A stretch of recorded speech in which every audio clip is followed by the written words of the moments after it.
the Democrats control the agenda of this committee. The amendment's intent is to actually try to focus the agenda of this committee on the jurisdiction that is of the highest priority of the American people. Look, your constituents, I guarantee you, I'd be willing to take a bet right now.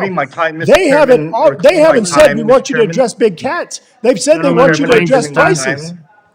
Gentleman reclaims his time. Mr. Chairman, the question is very specific. If the gentleman still would like to yield, how much does he expect his amendment to lower gas prices in the big cat bill when the amendment reads, no provision of this act shall take effect if it will result in an increased reliance on hostile foreign nations?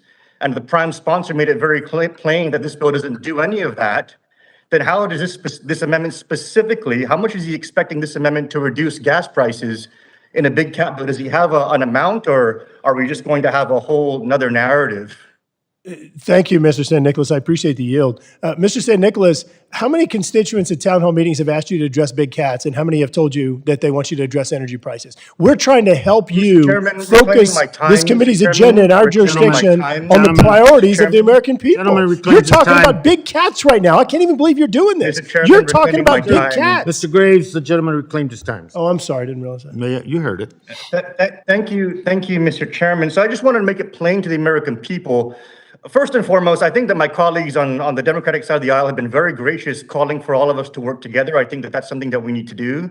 I think Mr. Huffman has been very gracious in calling for us to address the issue at hand. And I think that the points that have been made on both sides of the aisle are definitely points for all of us to consider, and that the American people will agree to that.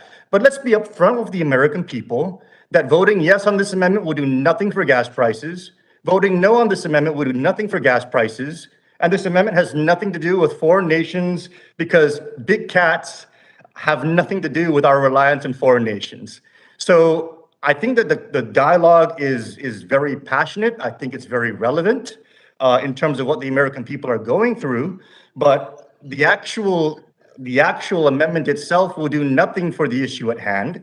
So let's move on, and let's just be upfront with the American people as we continue to entertain the remainder of these amendments as to whether or not it's actually going to accomplish the purposes that are intended in the opening narratives of these amendments, because this does nothing for gas prices. I mean, the mover of the amendment can't give us a firm answer on whether or not the dollar amount is going to change. It's very plain that it won't. So I'd like to echo the sentiments of Mr. Huffman. Let's address the big cat legislation. If you don't like it, vote no. But let's not introduce amendments to make it seem like there's going to be a solution for the American people in here when there is none.